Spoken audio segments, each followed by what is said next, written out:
Ia Samoa koe koe whakalofa aku ta lofa lava Samoa mangai fole mangai ale fai maka ko fikoi maka ko felo ia lewa koe whakalofa aku Samoa o le fiafine o le aso sa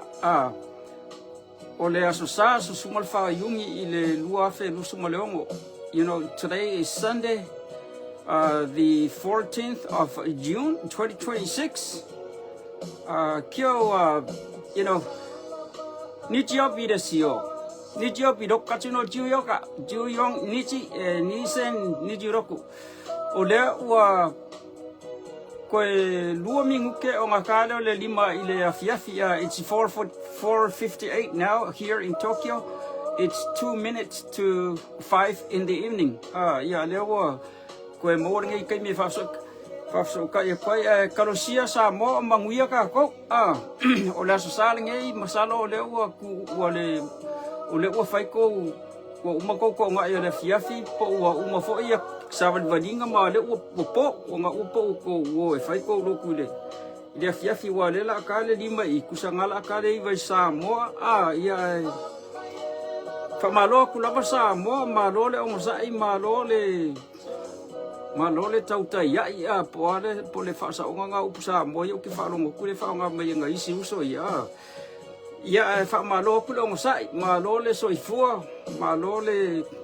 le ola ma fa malo si kakuolanga ole fin kako le loku polas kako me nga mawa mai le loku ni sa pola fuse me nga Pola se mea nga whalongo inga mai lea li. Ia waka ko whaia kako mea so mai, you know. Funga le pe ngalo ele ngalo pe funga le a whaia kako mea so mai focus oi mea whaia ke focus kako mea whaia wa ale ele ai foi oi le mea ole ke savali e mola ngaluengo mea whaia la vea ises ia. But you know God's love is always His love is always upon us. He's always with us every day, 24 hours a day. If I kasi mayala di mo kako, so ayayala se me fare kung kako it's us, it's not God. Ele se me fa pe wakupo mo se le yayo le di po se yala nga kupo se me o kako le you know always better, you know, it's always better to try to focus on God and see what He tells us to do, or you know, but you know there are times even the Bible is very clearly, it's talking to us, it's telling us that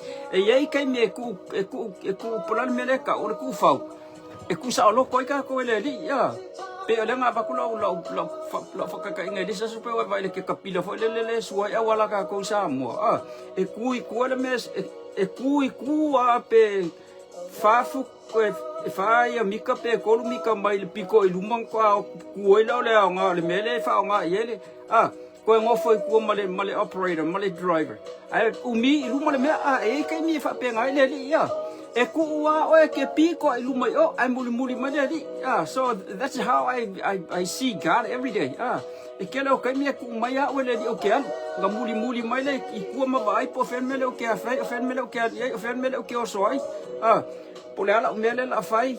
but you know ele fa pela ka ku fa mo ele di kai mi nga ku wale ole di mo luma ka ko follow ko ku fo ngal fa pe ole a fe ole di ya fe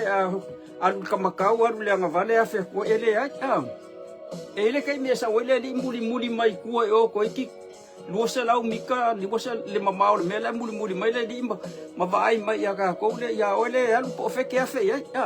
ke no kai me fa pe nga ele fa pe la mo le di ya ka ko muli ko iku no kai me ku ka ko le di nga ya lu le ngavai mai le sila mai le di ma vai mai ya ka ko po fe me ka ke kau ke afe ma pefe o ma videos e ma skamale o fo se usole skamale o sa ili ya penga binga le fa ya kuma pokala me lumole ole tau tai mata pala you know, o leo ke whamakala, kua me i o ke kaoi. O kai minga e kua ia wele di, e kua wele di ingo walua le, i o po fele me o ke kikilo, e po fele me o ke la ai, o vai po fele me polale me o ke kango iai. Ai muri mai kua, o ingala e whai e lau decision. Ele fa pela la fai lau decision o ngole e muri mai le i o kua pe fai lau decision o ngole e lo mai o le camera. That's not how we do things. E ke le kango fa pe langa ye kanga ke ala ku ka le camera ile melo le camera le me po ka nga pe le o le mi o le o langa ala ku le me le se camera yo nga fai ala yo ngai ku sa I kanga fa pe langa le mo le fai le mele nga le ki kilo mele di alu le me la fa pe o le se di yo nga fai ala ngai that's not how we supposed to do the things ile o langa ngi ka ke ya ia fai me e peisa me I lunga ya o ya malau filfilinga e kai me kula fa ya ka ko le di nga fa ya lo filfilinga o me fa yo ki fa ko le o ki kilo e pa muku ma ki kilo e kengi ma ki kilo e kai me o muri ma le ngo walu le nga wa yo ki kilo kula le li po femela la afe o vai femela la o savani o femela o la mela la o kango e fa pe ngal fa ngol me e le fa pe la mua le li e muri ka ko I kua ai pe e ma nga se fa ko nga fa pe nga ya ka ko e kai me kula fa ka ko le di nga halu lo kan kai So it depends on us. It depends on you know, we depend on God, we depend on the angels to come and help us, but it doesn't work that way. E ke me so e mai angelu a fa pe o mai angelu ya kai kale ka ke le maki ke o mai angelu kai munungu a ku ai ke le maki ya ele fa pe la mulmuli ko ya ma ya angelu ya o pe mua ko ya angelu ya o ele e pe o angelu nga yu ko vei moso a nga o ko fusipo e fa pe ngar fa ngol me ya si mai le di po la me la lu fa ko fus o e la ku ka mo se a ko lo maku po la me ngar e fa pe ngar fa ngol me e le fa pe la ya pe o le aso salinge o le fia finge o le so pe ko fa lo sa mo e ka fa lo le ka fa lo de o le mele lo le ka e kimu ko e vela ko e fe su ya e mai le ka ya sa le ka vela ka le unu ka le pa ku ai ko so ku fa fo lo ma lu yo ku sa lo le ma lu mi lo le vela ka pe so lo ku ko fai ai fa penga but o le aso o le sange le you know it's 5 after 7 year le so wo fiku mingu ke kalunga o ka ukala so you know I started at 458 le wo 505 wo fiku mingu ke kalunga o ka ukala but sa mo o le nga o ka ko le ka ko introduction le ade pisa introduction le me nga fa ya ko but you know as you see over here o le ko le ko le o I think ko le Wayne o le kuai o le wanga lo ya o le ngomakai ya pe la nga ka u fele ngomakai la ngola ya masalu po imbanga ngisi ka mama ngisi kanga ko o suwa fo ile ngomakai o le asi le ka u ko le o Wayne Fong e po Wayne Song Si e po ye le ngole but o le la po kala mele ma le si wedi it's from like 2-3 days ago wala ngo avakua ile o ko ki fast food valu mingu ke lo mi le video lo ile po kala me le but you know it's almost at the end of the video le o po sa ya le mo o ko ngole le kala ngala o le mele o ngo makamaka ku po kala me skama le o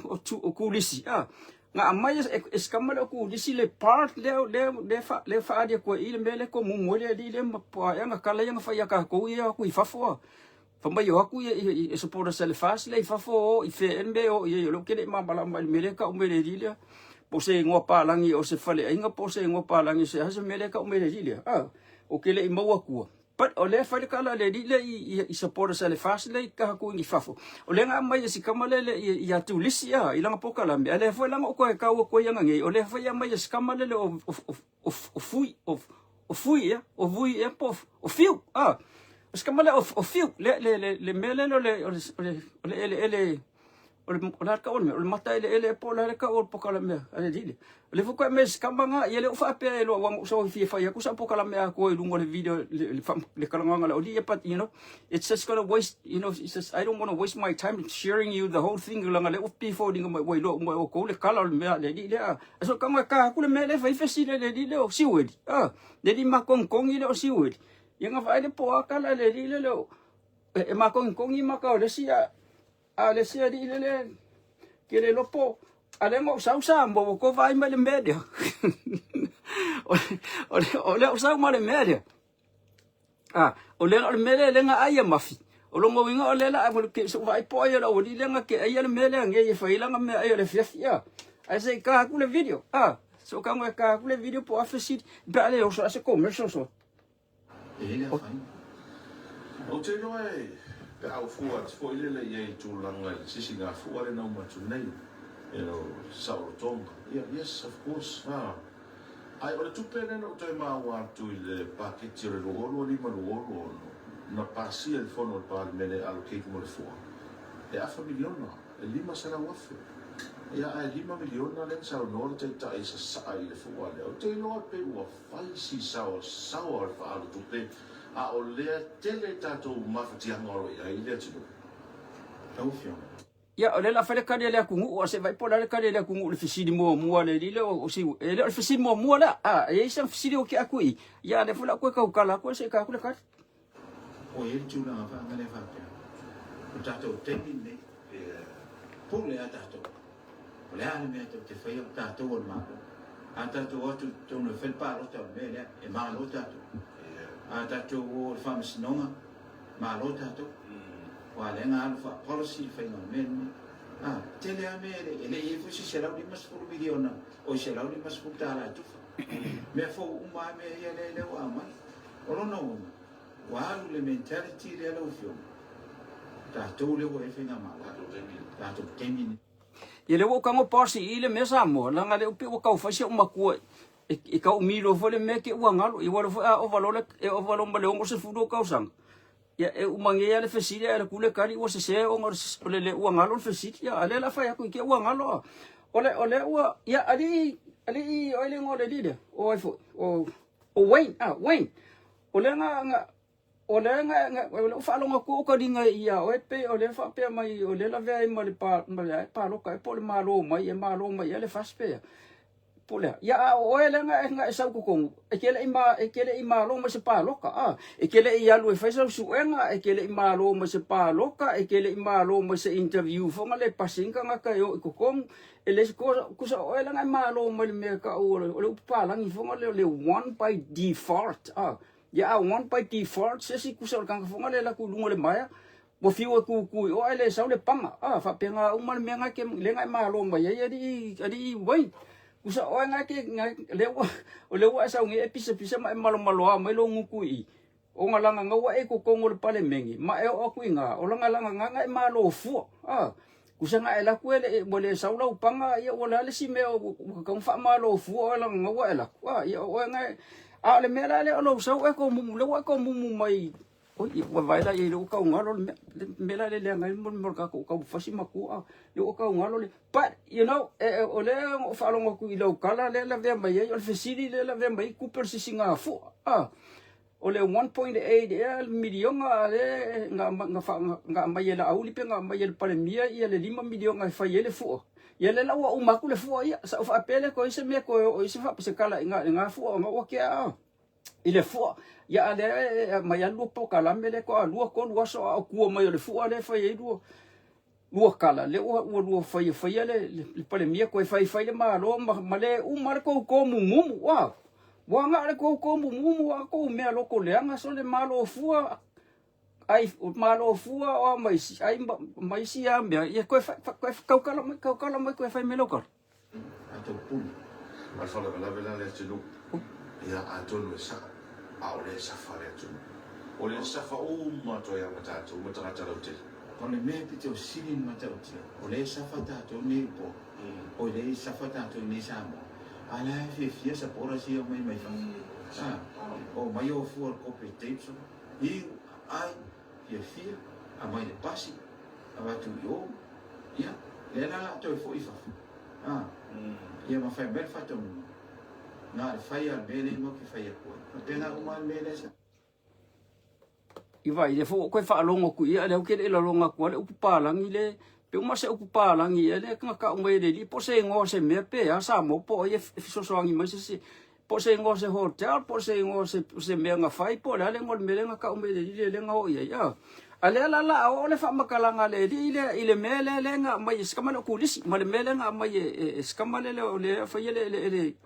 o la ele ngole ele ale o ka umele di fa mai o le o ka konge support sa le fast le ku isa mo nga ole le mele o fa isiva mo fa nga kupe nga ko e fo ile I fafo ko e fo I mai le I fafo ale la mo ka mo pasi I kala le lile fa mai o mai nga le o mai I fafo fa ya ku lo pisi fa ko ngungo fo nga le o le fa mai ka ko nge fafo kusa mo nga mai le fafo pi fa ku fa ko ngungo fo nga le ia fa ile mele ale ngungo fo ka ko I fafo pi ala o fa lo ngo nga le ile fa makalanga le lile pe o ka fa ma sifia poko ia le o la nga kala ile mele fa mai o le lava le pengi fiki e po le ile mele nga ka o mele lile fa mai va ko le lava ya ka ko me e mau mai avo va ko so song ya sa mo fai Wayne e kama fai ke lo ka kala fai ke lo ka kala langa masalo pole o ke le pole fia pasenge o me e fai sa mo le fa kupe mo fai ko kama ka ngi fa fo o ke le manga o ka o ya o langa le ke fa fo kusa o le afu ka ngaka ngi fa fo le mo ko ke le ala so song nga va ku sa mo a fa pela pole ale me o ke lo mo le pole ale me nga fa manga lo ngu ma ka kala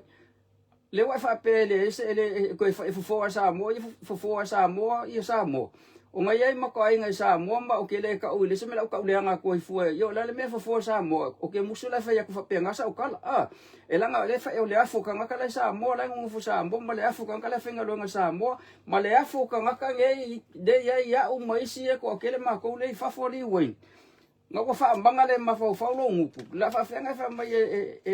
le ma fa nga fa ya ko ka nga ka ngai fa fo dia me sa mo a kolo mai la pe kolo mai ka nga ka ai nga ka ngi va ku pe sa mo pe la fa ku pe ka nga ka va ku so so ngi malo anga nga ko muli mai ya o ka la ku le o le fo sa I le fast o le nga fa me ko le fast le nga ko ye mala auli mo ale wa ya o se mai ya lu au mai o ma fa mai ya ka la me ko nga ka o le alu fa lo ngonga le wa fa ya ukala la ngale wa ya o ape o ngi fuera le ka usanga wa ya lu amaka mai se wale amaka mai se sapa amaka mai se pus po le se me ke lu amaka mai yenga ko o foi le o fa lo ngoma o le menga ngai yo a le mo sa un mele ava ko wa vai o le mele o pe wa va ke le po se po le mes po se ka mai kikinga wa vai po se ka mai kikinga se kulo sa mo nga ki o fa ku le mele a le mele o ka kaunga ai o ali fo ali oi foi o wei o le mele langa ai mafi ale la ka nga e ka kaunga ai o se va ko lo ngunga va ku le mele ka nga ai o ya le fa ku le mele lo ngu ya lamu wai lo ngala o menga ko ka kala mai la ki ka kala mai la ngai pang mai me yong te ko fa u manga me pola la u kala ngai fa ma to fa ye botas ane fa la ele o sit in tumbo ma fo da ma le me tu la awai le fa pe e kali lo pen fiki e la vai se me mai so ange pe a pen prop da ku ni ele lava ku pe penifiki la no ke mo e me se so ngi le e ko e fai esa mo le fo fa fita o ni ya le la la longa ko le me o le upulanga le ngo fia va ko a o le lopo la le o le penifiki ya o le penifiki o le mele mo o le ya o le penifiki o le mele mo ka ka yo makuku okay a ke le lopo mo en ka ka la ki le fenga lo nga le wa fa mai le mo o le ele lava pengi lo pa uma fiki wa fai o pa o se kulo la kungu peke alo e fai pe fai uma fiki o pengi fiki ele lava mako pengi fiki o mako pengi fiki e kasi de pengi fiki a ko ki faka usanga fenga lo ngar ka sa mo ai sa fa mai ele lava pengi fiki lo pa uma fiki ya ngo fo la ya o mar siva o mar fia o mar ka lo o manga in ai ko fo mai ya ga o fai pisingisi la le ma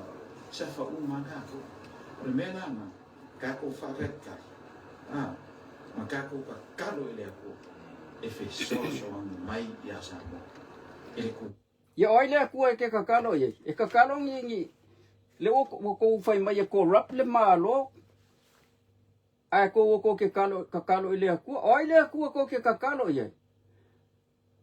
Wayne, ole aku le au nga ye ka ko. E alofa uma iso se kangaka lang o kangaka uma nga fai le li. O kangaka o loku ese ka ke o yai o kangaka lelei o kangaka leanga o kangaka muslimi po o ya le kangaka e ka ke o uma ile li e o fa kangaka muslimi ile li pa wala me ole ese ole aku wala fa nga muslimi ale la wa o la o ile aku le ke alu ye ole ke alu he ka kalo le aku o la ka kalo nga fa ile aku ole aka kalo fa la muslimi o mai fa mai ola ka kalo le aku aka kalo le muslimi e feo ki la ke siango ole fa la o sa wa le ke siango fa mai ke ka kalo le li ola la ka kalo nga fa ile li o ka kalo fa manguia wa fa ke le po le fa manguia nga ke ka kalo le li o ia manguia lo ka kalo se kulo wa sa mo i ke o fa pe fo se si o fa masingo ale me sa o ai nga ke ka kalo ia ale upo lo ka kalo a ka kalo la a mai la ka le li wa le fa pe a mai sa ka di le anga mai le li ele ngi me ye fa mai o ko ngi me mai ya ke wa ya malo ilo la ngai le sa le di a mai ngi ma fo fa ba le ma ma fo le anga a sa le li e va ku le was e sa ma fo nga fa pe o se me nga mai le li o e lo e piko e poko ku ki apolo ya ka ko nga sa le ka di fa pe o ka le li ar ka di mar ki apolo nga wa fa pe o me mai le li Iwa o mea uma ele anga ele lei ya o ko o mea ele lei I ele anga ya o ko o mea ele anga I ele lei ya o ko a o mea ele lei ele anga I ele lei ya o ko ole mea nga ya nga aru la ka kalo se aru nga la ka kalo po la ka kalo nga fai le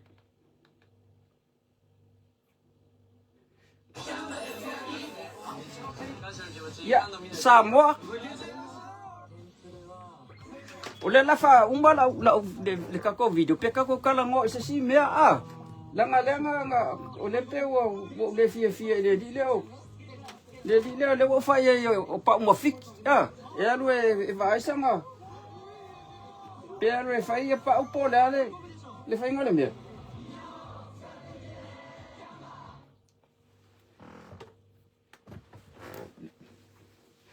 ya le o lunga I o le la so mai le si pokala me le lo kuila e pa se fa madia ku sa mo nga fa pe nga le fa ngo o ka ko me wa le me wa ku pe ka fu fe ke lo pi ku mo lo buk ye si le lo ka ngo ka pe la nga ke o fe ke lo puka I lo le fi ka nga ye lo ko le nga le ale la fa uma ir ka ko video pe fa si ka ko me kala mo mai sa mo po la se me ale wo le mele lengo ofia va ku le uma I le mengo ofia va ku ka pa on mele lengo va ku le nga mai ku lisi o le mea fo yanga kasi le nga mai skama le of fiu epo o le mea kasi it's the same thing that o le fo yanga mai skama le o musuma fa aso o le mea le kasi the same part of the video o la ke le ale video mo ke le si me ka kalongo mai o le mea le kasi o le pe ku I mai e ka ko ye support us ya me fanga le wo ka mai va o ngalanga pe wo kele le fai ia ma le loko le anga o ka ngaka ia ye le wo vai aku ya kuila epa but I'm not talking about kuila epa o ke le lopo la le mea le sa wo kuila epa ye fa di mai but this is not what I'm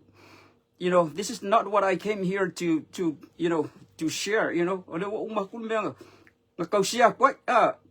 o le li le o Wayne o ke if you ko le ngom makai langa le po I mga ingisi makai mo but if alo fa ku sa mo fai ar ka ko o ka ke ko mai mau o le ala nga fa dia ku me ia inga ia fa longo mai sa mo I le o li ka ka kala fa ku kala langa but I don't want to waste time trying to listen to these people menga le wa fa ya ko ia ya mapokala me masiuso le lungo le tau tai mata pala e ave esengisi me ave e ka ko mafau wala ka ko da ka ko ngumi ya nge me ka fa le anga fai mai nge ka loko le anga fai ku ngisi me ka ku fa longo ima mangi me whaave ka ko mawhau se e fo se ku nga mai le mawhai ngo ka whaare ku e ka ko mai ka ko peki ku nga mai po le se me ma se va ko le fifa fo sa video e o le po le vinga e o me nga vinga e o vinga e o me o le mai le po la ele ngol me le ka o mai iska sa mo la le ngol po kala me lo mo al fo finge le mo le nga fa pe o le fa ngolongo nga le po kala me nga va ko le vinga ele ali la ku si mai o le vinga ele ali so la fa ngolongo ku so le makua I nguku leanga nguku poa ya le wo fa lo ngoko fa ngo mai o kele lo po pe uma ku ri si lo fa ngo vi ngo me mai le po la ka ole sa mo fa mbadia ko upu ye e ka ke fa nga ku e langi o upu sa wa ia pa wa lo nga ka wa ku upu pe u fa winga ma fa leanga but ka wa the same thing I mentioned but avaku sa fa makalanga ka uma kwa me avaku is fa palang ile ai mas palang ye fai ki ole ai mas upu le anga le winga ola nga foi anga le anga ya upu ye le ke fa ko ke fa longo mai sa mo le avaku nga iso ma ko ya avaku fa sala longo ele le anga le upu ola ka ko nga e lenga pongi sa ma le mala ka nga le winga le upu the same word that person brings it out in English. Processing nga ele makwa ilipi mase mafau le anga ya. Anga ya upu ya vakwele ole anga le upu. Ole le anga o fa winga nga ka ko le nga sa mo male ka ko nga ngu. O upu sa o ya vakwele se upu le anga. Le fongo fa ku le siasu. O upu ya vakula sila le mai ale lima malama. Ai kaulo le fai ai o Samoa o ka ia o fai o valele ma fau ai lo se le ma fau o le upu o la sa o la wala nga fa penga o mo le nga male nga ngu ka ko awa fa pa lang ia ku upu ia ma fai aku se video ma fai se pokala I upu ia the same words ele ai ma se me le nga pe ava ku fa pa lang pe ava ku se nga once fa nga ko lo fa Samoa ia oka wo kele you know o ko le o mai sa or ka nga fa ko le upu ai fa u lunga vai ai mo pe le mongol pua le nga vele suwa le lo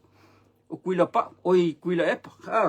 ya sa mo le la fa marka covid so se vai lo ke ko mo le fa le o le kila o kula so le wa soft wa fi male vela so o ko vela ke le ya pangi so ele le o ko mo sa mo nga vela pe nga se ko se fulu ki ke li pe nga se su valu pe o nga ma nga ele vevela ka ko ia ole si me sa mo vevela sa vili la longa sa vili o sa mo lu fa pe ke longa ma ki lu pe fa ka usa pe fa ko ngi pan ke lu ai la lo sela au sa ma sang yang o lo fo ila lo le I ka fa le library le library po le library le sa ile ka fa le waki ka ke lu ka ngofo ila lo ngol mukia nga sa vili ma nga ia la o engei e po o fea ke ngofo I le sama kwa ele iloa e fea loa I le vevela ia le leina o koksa ngai sa mo e vevela le sama e vevela le la but you know e once ke ro ila se la ia ngai la longa le ma luma le ma ngai e sa mo e si dia sa mo e si fa amu ia o ko ngai sa mo ke le me o le ai urupu ai me le lei ai pankeke ai ke pua savili po ferme ia aluka ele le sami ia luos o ingei e lipi kwale mafaya nga alu e o se paka ka loka o mo paka sa pangi ele le fo New Zealand ke mi funga ngo fo New Zealand ma Hawaii e ka kala uma paka ma vai cafe ma everywhere you can go anywhere o isa pangi sole ko de lo fa akusa nge ya kungu ako va ai fo awala sa pangi so se awala la u kele lo sa pangi o le fa nga pe ka ulenka va le o so e o poloka ia awange I ku o se kangaka ia awange ia se pakafu o ingenga o kupe fa o le ulu sa panginga o kupe lo inga le lo se kupe o kilo ele pe ka ko ele se kupe lu fe lu ia e o so ku se usikai di solo I le kaulanga o le alu ka le fa ka fa e so ka ke la ver ka le sa vali mai a pe la fa punga e fa ponga mai le pikole ie te fa ponga mai le pikole ie se koruka la sorry. Akali ale fa ka fa so ale ka ngaka so. Ya ole olanga sa awanga mangai, ole olanga mangai ya nga ole le ese si ele kengi kupe, ya fa pengi kupe, ole fa mo meio kupe mo ole fia. Sorry. Ele nga umanga me That's why Samoa is the best. Pele ai se kupe pe fa aponga le ie e alu wale Samoa o ingei ele ai no se kupe ako. Pele o ingei e le pe la loi for se lau ka la le kupe ko le ako. Wale mafainga alu fa mai wale se kupe.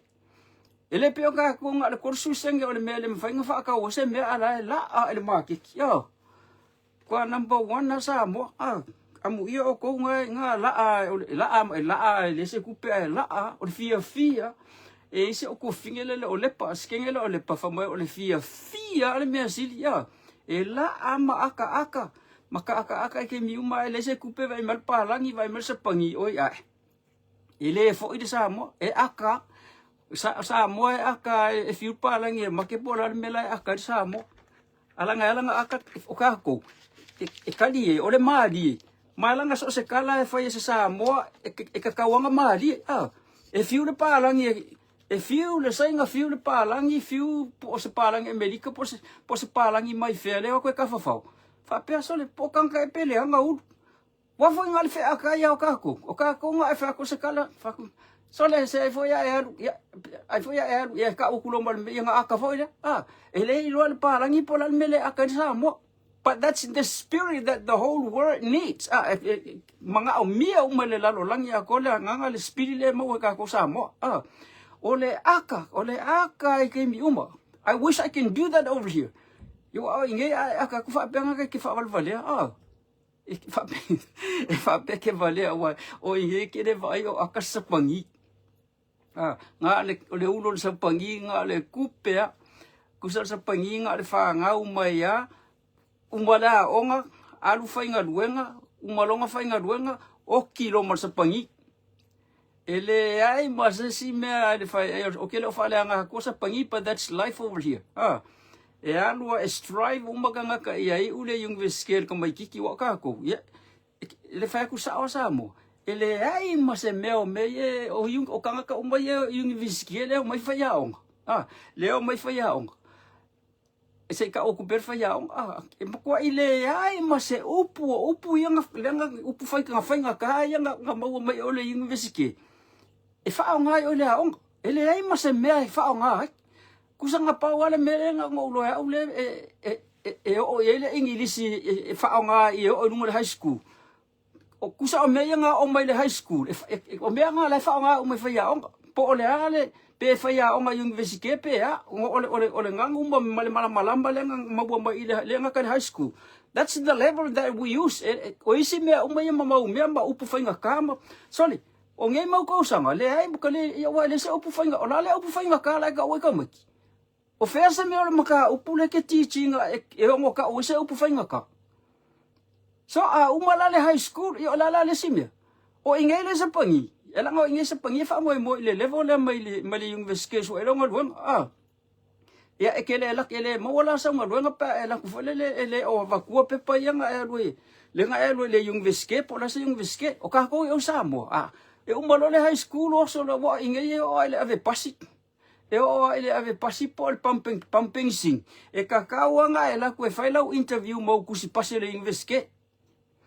Yeah, strive umakangaka. Everybody here in Japan strive to,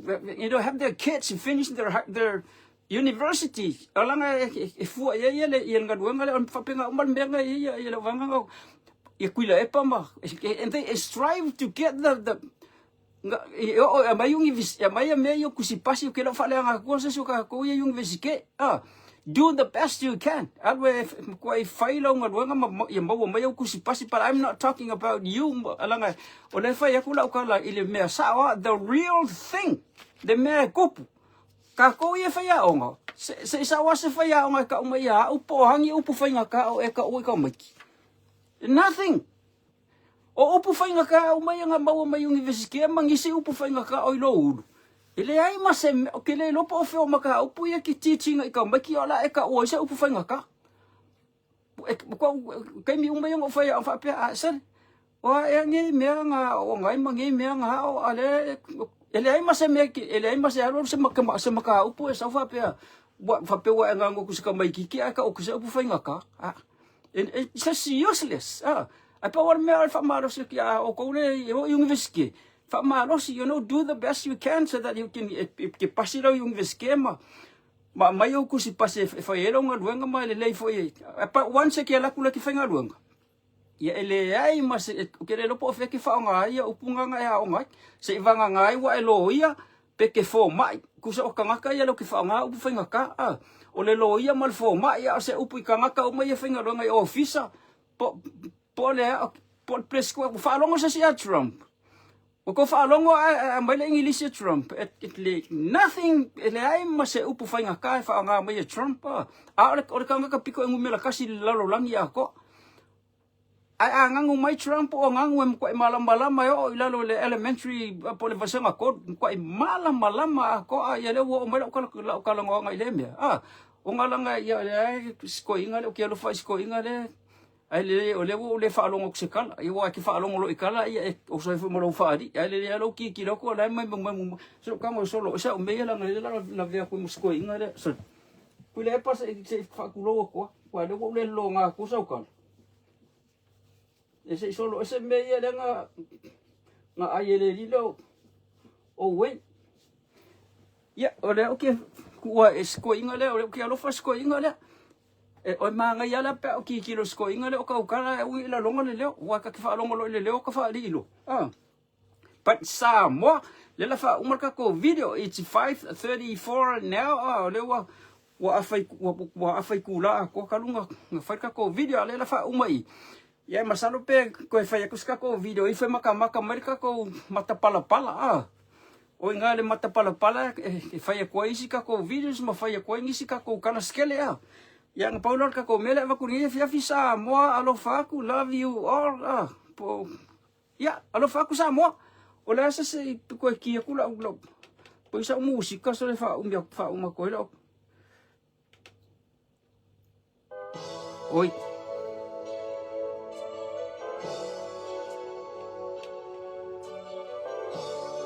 ya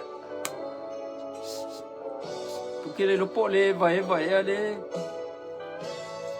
e o ngale pesele pa Samoa la fa uma irka ko pokalame alo fa ku pa oi foi maka mai ka ko YouTube maka mai ka ko pokalame ma like and share ya ya maka ko iska ngaka mbao aku ipapungi kingi mau aku ikonga mababa po ferme o ya yo aku ko ya le ipaka ma o ya sau fa o aku irka ko pokalambe love you all Samoa fa ko fa so from Tokyo bye bye and sayonara.